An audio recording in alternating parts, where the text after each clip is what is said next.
So again, let me go back to you. I want to talk to you and find out, first of all, do you personally struggle to afford to pay your rent, and why? Do you struggle to purchase a property here in London or anywhere else in the UK?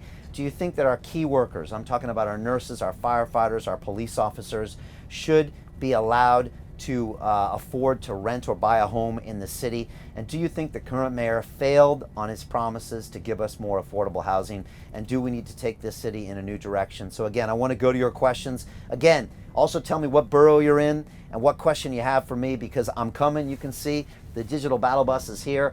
By the way, this is not one of those Hollywood effects with the green screens. I am literally right now going through the boroughs here. I just saw a sign for Woodford here behind me. We're going into a roundabout as we speak, and we're doing this in real time because I really want to speak to the people. And I've got Kim Haynes here on YouTube that says, bless you, speak for the people. I appreciate that, Kim. That means a lot to me. I had someone that shouted over to me when I was over at the Olympic Park and said, Brian, you are a man of the people. We love you, we trust you, and we're voting for you. And I really appreciate that sentiment. It really means a lot. Honestly, it gives me energy when we're getting stopped by the police, and you know, it feels like the political apparatus is trying to stop us from talking to you. It gives me the energy, so I appreciate all of you so much. I got James Alabone on YouTube saying, Brian, I think this congestion charge is absolutely unacceptable. And James, you're right. I did an entire 90-minute piece about how the current mayor of London has failed in his implementation of the transport infrastructure. He raised your congestion charge. He extended it to 24/7. He extended it even further out to the ultra low emission zone. And now he wants to extend it even further. This is not the way that you get business done in London. This is not the way you tax your citizens. And here's the thing. The congestion charge actually affects lower income citizens even worse because it's a fixed charge. It's the wrong thing to do. It's the worst thing to do.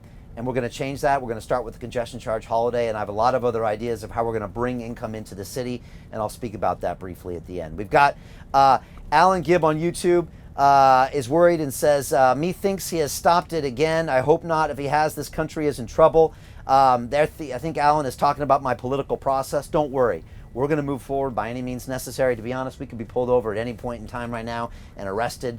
But we think we're doing things to the letter of the law. We know we are, and we're going to continue moving forward as well. I've got Alex85 says, great ideas. Keep going. Can't wait for you to come to Barnet. Great stuff, Alex. I want to come see you in Barnet as well. I got Diamond Dallas Page here.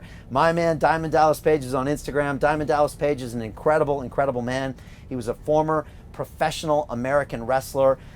He got some really bad back injuries when he was 42, 45. He's actually got a great documentary right now on Amazon called Relentless. And Diamond Dallas Page, I do his DDPY, which is a yoga system that he developed. He doesn't like it when I use the word. And Diamond Dallas just came on Instagram and says, quote, my man, you will be the mayor of London, brother. Diamond Dallas Page. I appreciate you, Diamond. He probably said it more like, my man, you will be the mayor of London, brother. That's how he talks, and he's great. I appreciate you, Diamond. And again, Diamond's great. You know, he makes sure I have a physical practice every day, which keeps my mental health really strong and my physical practice as well. So thank you, Diamond. It's good to know I got great people here. Yesterday, we had Elle McPherson coming in from Miami supporting me, so thanks so much, Elle. And we had Dejan Lovren, the Premier League footballer who's gone on to St. Petersburg, giving us support as well. So I appreciate you as well. All this love is incredible. Around the world, we've got a lot of support to be in the next mayor, and that really means a lot. So a couple more comments, and I want to get into a few more details here.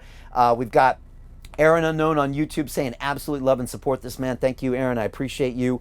I've got Alex85 on Instagram saying, people can't afford a home, especially when wages don't go up. Everything else goes up, and it's hard to keep up. Alex, you've said it right there. We've got London, which is an incredible, incredible city. It's growing, it's building, it's leading the world, and yet, what do? We price out the citizens so they can't even live in the city. Guess what? This is not sustainable. Unless we elect a mayor who has affordable housing solutions, this city won't grow anymore. It will no longer be the greatest city in the world. And that's why you have to have a mayor with solutions. And I'm going to share with you my solution just shortly. And it's incredible. And it's been road tested by architects, and they know we can make this happen, and planners as well. So thank you. I appreciate that observation, Alex. A couple more. Lee Hawick on Instagram says, mental health nurse here. To be able to buy a property in London is proving impossible. Brian, we need you as mayor for sure. Good luck. Lee, first of all, I appreciate what you do. Working on people's mental health and being a nurse is so important. And you said it right there. How are we going to support our key workers if we don't have affordable housing? This is something that I've been looking into in detail. A lot of you have watched my broadcast. You can go to my YouTube channel or go to my website. Go to my Real Deal page, and I've done an entire piece about housing. I go into detail about the problem.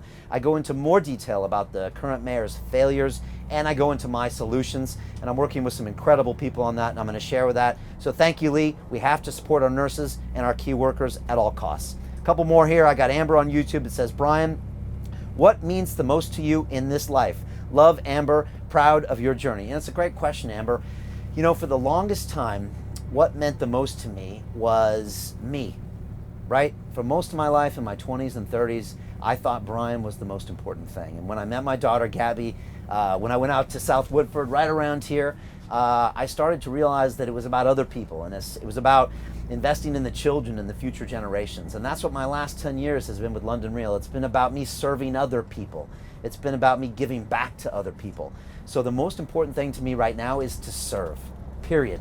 And that's what I've been doing. And the crazy thing is, serving makes me happier than making me happy.